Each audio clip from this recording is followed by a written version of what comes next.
community. Question: are you pending plastic surgery and notice that you have some new feelings? And are you currently asking yourself, do I really want to do this? Or can I afford this? Or is this a good use of my money?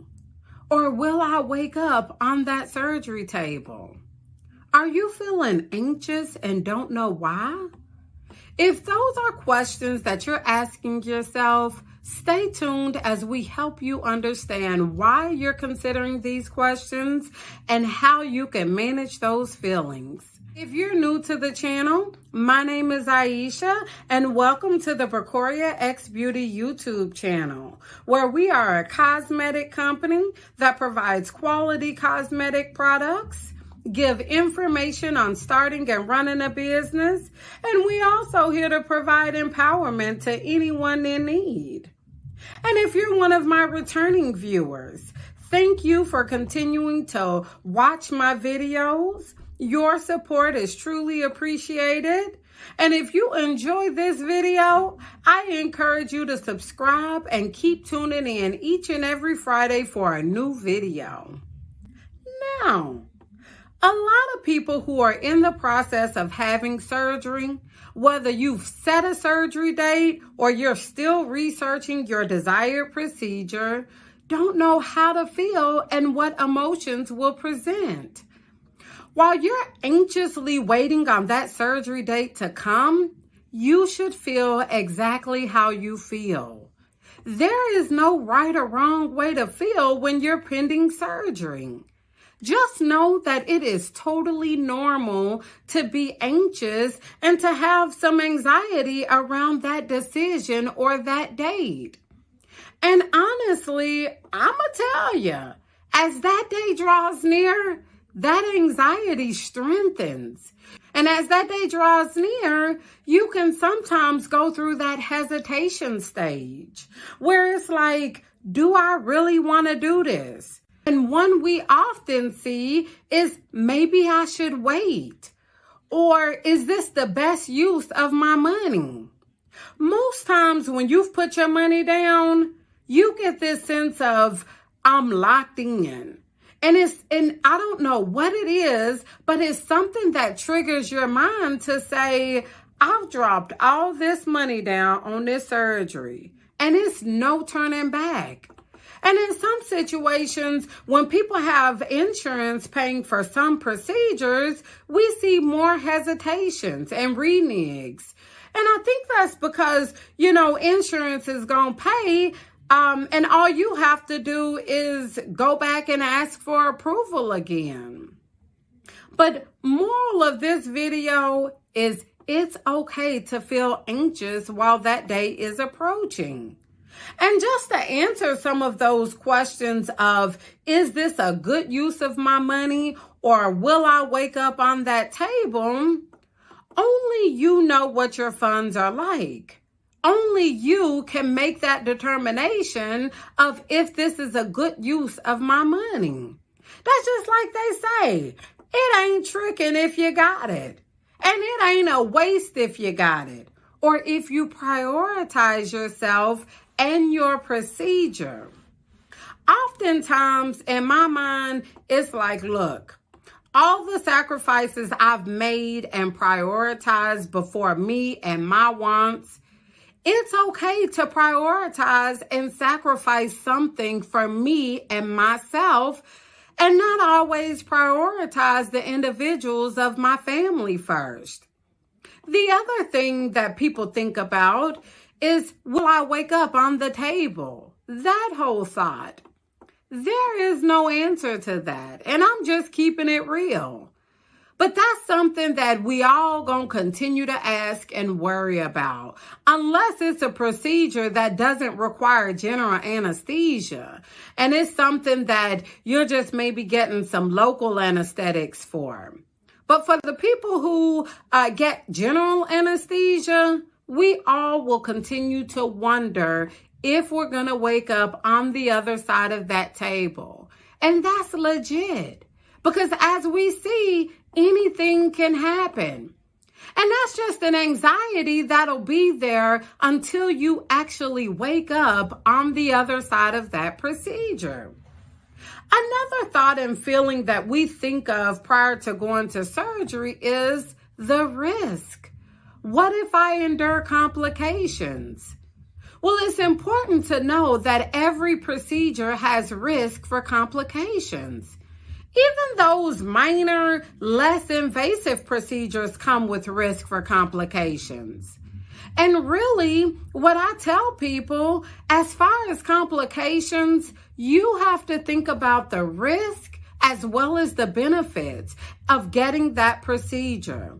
And as long as you can do pros and cons, and as long as the benefits outweigh the risk of getting that procedure, then you're in business and you've made a decision for yourself. And that was the same with me. I've had some work done and I had to say, okay, now I know the procedure I'm getting. I know there is some risk involved, but I can confidently say that the benefits of getting this procedure outweigh the risk. And in my situation, the benefits really did outweigh the risk. It's something that I put off for a while, and I finally said, you know what? I'm going to do it, and I'm going to do it for myself. And know that there's a lot of emotions and feelings that you experience before surgery. But those feelings and those emotionals are normal. And trust me, the day before your surgery, you on a whole nother playing field. I mean, the anxiety, the bubble guts, it's all there. But just know those feelings are normal. This is an emotional journey and an emotional roller coaster. And some people may say, why in the heck am I feeling this way? Well, there's a number of reasons why you could be feeling the way you are prior to your surgery. It could be the fear of the unknown. It could be anxiety about if the procedure will be a success and reveal successful results. It could be the lack of control. Some people get anxious about the after symptoms like pain and the dependence you experience. And they worry about what kind of condition they're going to be in after surgery. And for my people who travel for their procedure, you sometimes are anxious about being in an unfamiliar environment. And I can't say it enough. It's perfectly normal to experience anxiety and worry before surgery. Your level of stress and anxiety and the reasons behind it will depend on you and your experiences and abilities to cope with these feelings. And sometimes people tend to be more prepared and less anxious if they've had past surgeries and plastic surgery experiences, or if they're more mentally stable and strong. And just know, even after you get your procedure, you still will be riding that emotional roller coaster. Sometimes people experience post-op depression. That too can be normal. And many procedures, you're in pain, your body looks like it's been hit by a Mack truck, and you ultimately find yourself in a state of shock to see what your body looks like. But as we say in the plastic surgery world, you gotta trust the process. And I'm almost positive you look pretty mangled up after the procedure. And that's okay. That's the normal process. Trust the process. And I know some of y'all out there saying, well, girl, what do you mean by trust the process? Well, subscribe to our channel so you get notified of when my upcoming video titled Trust the Process, What Does That Really Mean? Is released. In that video, I explain further about what that statement means. Trust the process. If you're curious about knowing what that means, subscribe so you get notified of when I release that video. And don't get discouraged. You don't see in any procedure results right away. You always gonna see some swelling and other discomforts, and you really have to make sure that you follow all your post-op instructions and keep your eye on the prize. That's part of what we call trusting the process. And don't get me wrong, some people endure complications, and those complications are difficult to deal with. But again, even complications can be a part of the process. And it's something you have to consider, because there are some people who will endure complications. And when you endure complications, you gotta handle it, you gotta fix it, and you just move forward. Don't allow it to stop your process. You know, I felt like I wanted to do a quick video on the normal feelings you can have when pending surgery, because I feel like it's a lot of people who experience anxiety and nervousness and question whether or not these feelings are normal. Well, this video is for anybody pending surgery, whether you have a date or not. And it's okay to have anxiety about this process and to wonder if you're supposed to feel the way that you do. And I want to give some tips on how to handle these feelings that you may be experiencing. Now, one way, and what was most successful for me, was I had to stay prayed up. So I encourage you to stay prayed up. Pray continuously. Utilize your spirituality and make that connection with God. Through prayer, it's okay to say to God, I'm putting my life in your hands. Please carry me through this, whether it's involuntary or voluntary. I'm walking by faith and not by sight. And I'm putting my faith and my life in your hands. That was the first thing that I utilized, and I always recommend other people to utilize in their recovery journey. The second thing, you want to make sure that you use any coping mechanisms you have to build mental strength.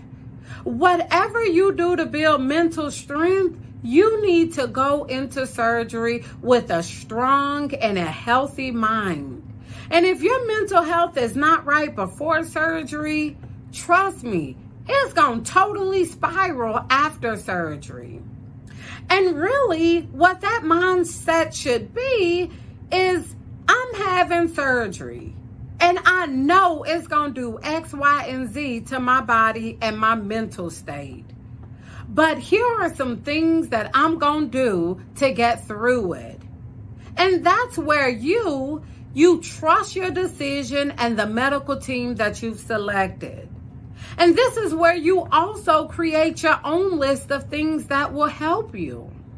Now, for some people, it's creating a vibe and setting the environment with perhaps their favorite pillow, a comforter, a favorite book, the Bible, some music. By any means necessary, this is where people set their environment. As for the nerves people experience, sometimes people use techniques like relaxation techniques, things like meditation, breathing exercises, yoga, massages. You know, you also have some people who use aromatherapy, distraction through staying busy. You also have some people who prefer the presence and the comfort of their family, which helps overcome those emotions. And a lot of this is soul searching and just knowing what comforts you. You also want to make sure you know what your happy place is and what your coping strategies are. A few other things that people do is self-education. It can also help you get the nerves in check.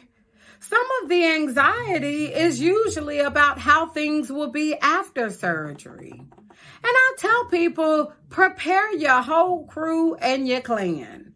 Before I had my procedure, I knew I was going to be down a bit. So I prepared my family prior to my surgery date.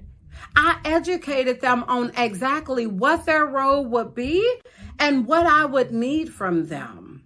So that way, once I got out of surgery and when I'm not in my right mind, they automatically knew what to do.